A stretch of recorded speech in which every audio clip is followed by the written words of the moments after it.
In 1993, a book called Keepers of the Garden presented the radical claim that humans have extraterrestrial origins. Its author wasn't a science fiction writer, but Dolores Cannon, a hypnotherapist who had documented over 1,000 cases of people describing interactions with non-human intelligences while under deep hypnosis.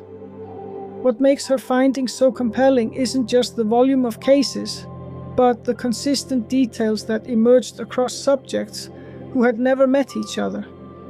Although they came from different countries, backgrounds, and belief systems, these subjects independently described the same complex cosmic hierarchies, the same purpose behind ET contact, and the same concept of simultaneous time, where past, present, and future exist together. Today we'll examine how an ordinary woman with extraordinary curiosity uncovered these patterns and what they might reveal about humanity's place in the universe. The Navy wife who stumbled upon past lives. Picture this, a 1960s naval base in Texas, where the air hums with the sound of drills and the salty breeze carries the scent of the Gulf. In this unlikely setting, Dolores Cannon, a housewife with no formal training in psychology, attempts to help a friend quit smoking through hypnosis. During the session, something extraordinary happens. The woman's voice deepens, her posture stiffens, and she begins describing life as a flapper in 1920s Chicago. Dolores is stunned. This wasn't in any hypnosis manual she had read. She and her husband Johnny had been using basic hypnosis techniques for weight loss and habit changes, but this moment shattered their understanding of what hypnosis could uncover. This unexpected revelation not only redefined what hypnosis could achieve, but also opened the door to a new understanding of time and memory. With no experts to consult, Dolores and Johnny began developing their own methods through trial and error. Free from the constraints of established psychological practices, they explored without preconceptions. Dolores spent weeks verifying the historical details her clients described under hypnosis, clothing styles, street names, and social customs of different eras. Time and again, she found surprising accuracy in accounts from people who claimed no prior knowledge of these periods. As more clients came forward, a pattern emerged. People from vastly different backgrounds described identical past life events, like peeling back layers of an ancient, mysterious tapestry. A businessman from Dallas and a schoolteacher from New York might both recount the same medieval market square, down to the placement of the well and the goods sold. Even more astonishing, some clients described future lives, suggesting that past, present, and future might exist simultaneously. Physical patterns also surfaced. Dolores noticed that the right side of the body often reflected present challenges, while the left held past traumas. Chronic pain or ailments are frequently traced back to emotional wounds from past lives. These discoveries culminated in her development of quantum healing hypnosis technique, QHHT, a method that allowed direct communication with what she called the subconscious. Clients often left sessions transformed, chronic pain gone, emotional clarity gained, and lifelong patterns understood. One client described it as unlocking a door to a part of myself I never knew existed. ETs, abductions, and the cosmic family secret. Imagine attending a UFO conference in 1985 and hearing abductees describe the same beings your hypnosis clients have been encountering for years. This was Dolores Cannon's experience at the Mutual UFO Network meeting, a pivotal moment that reshaped her work. She began investigating suspected UFO landing sites and studying crop circles in England, uncovering patterns that defied conventional understanding of extraterrestrial contact. What she discovered were not random abductions but pre-arranged soul agreements, like carefully scripted roles in a vast cosmic play made before incarnation. In her book, The Custodians, Dolores revealed that many UFO encounters were part of these contracts, designed to assist humanity's evolution. Clients described multi-generational relationships with specific ET groups, with some families interacting with the same beings across lifetimes. For instance, a businessman from Texas and a nurse from Germany, who had no connection, both described identical tall, blue-skinned beings monitoring Earth's development. These consistent accounts came from people with no prior exposure to UFO lore, adding credibility to their stories.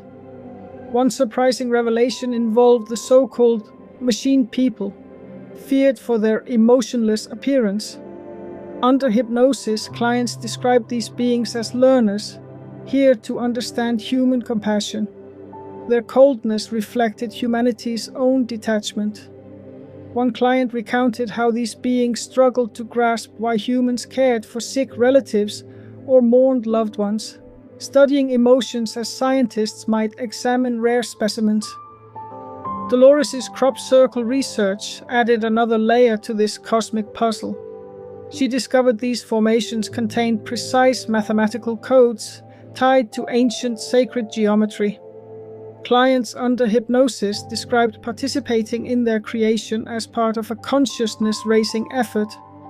A schoolteacher from Iowa recalled floating above English fields, directing energy beams to form intricate designs.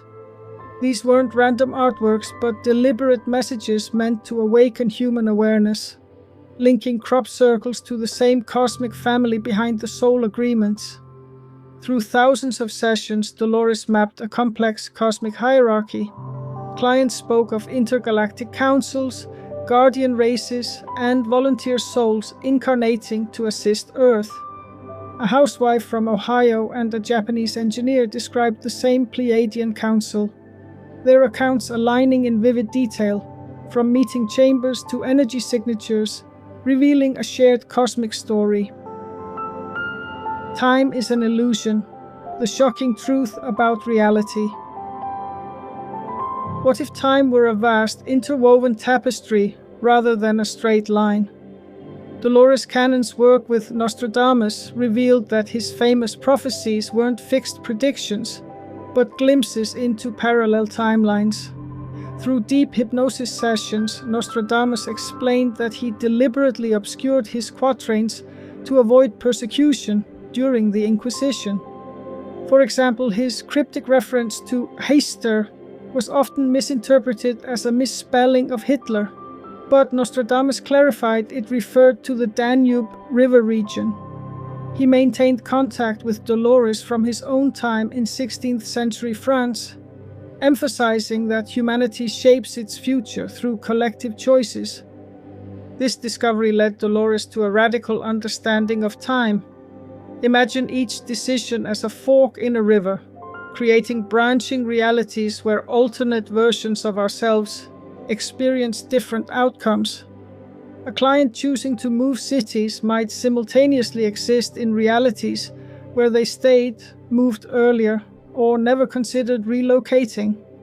These parallel existences aren't theoretical. Dolores documented thousands of cases where clients accessed these alternate timelines under hypnosis. Here's where it gets mind-bending. Clients in the between lives state described reviewing multiple potential futures before incarnating. A soul planning its next life might see versions where they became a doctor, an artist, or remained single instead of marrying. These weren't possibilities but actualized realities existing simultaneously. The soul then chose which timeline to experience based on desired lessons. The concept of New Earth emerged from these sessions, not as a physical location, but as a higher vibrational reality we're collectively creating. Dolores identified 3 groups of souls assisting this transition. The first wave, born between the late 1940s and early 1960s, often felt out of place in human bodies. The second wave, now in their late 20s and 30s, acts as energy transmitters. The third wave, children and teens, carry innate knowledge of this shift. Nostradamus described how thoughts and intentions act like tuning forks, attracting matching vibrational experiences. Physical reality behaves more like a hologram than a timeline, with each thought and action creating ripples across dimensions. Dolores' clients described the afterlife as a vast tapestry where all potentialities exist, waiting to be chosen. The healing power of the subconscious mind. Consider a woman with stage 4 breast cancer undergoing a QHHT session. Under hypnosis, she uncovers a connection between the tumor in her left breast and decades of suppressed anger toward her mother. This emotional revelation is not unique. Dolores Cannon observed time and again that physical illnesses often mirrored unresolved emotional trauma. The body, she explained, acts as a map of these scars, its left side reflecting past wounds, while the right side reveals current struggles. For instance, chronic right shoulder pain might stem from job-related stress, while left shoulder pain could be traced back to childhood abandonment. Through quantum healing hypnosis technique, clients accessed what Dolores called the subconscious, a vast benevolent intelligence that knew everything about them. Dolores described it as a magnificent and wonderful part that cares deeply for every single person. In this state, extraordinary healings occurred. One Chicago woman scheduled for knee surgery watched as the subconscious rebuilt her cartilage during a session. Dolores recounted they rebuilt the cartilage in her knees. The surgery was no longer needed. What's remarkable is that these healings weren't limited to believers. Even skeptics experienced profound results when guided into the somnambulistic trance state. Dolores developed a method to bypass the conscious mind, which she described as a constant, jabbering interference. Once this barrier was crossed, the subconscious could reveal forgotten childhood events, provide accurate details about unknown relatives, or explain phobias rooted in past life traumas. Cancer cases often revealed striking patterns. Tumors appeared in areas tied to specific emotional issues. Julia Cannon, Dolores' daughter, confirmed cancer was often linked to suppressed anger. The location mattered. Breast cancer might relate to nurturing conflicts, while throat cancer could stem from unspoken truths. The subconscious would explain these connections and often facilitate rapid healing. Julia recalled, "She's always seeing cancer just disappear. People who come in crippled get up, leave their crutches, walk out." This process wasn't mystical but methodical. Dolores guided clients to a state where past lives became vivid realities. From this space, the subconscious identified root causes, whether in past lives, childhood, or energetic imbalances, and initiated healing or delivered transformative insights. Dolores Cannon's journey took her from a Navy wife to a trailblazer in consciousness research, uncovering how past lives, parallel timelines, and cosmic connections shape our reality.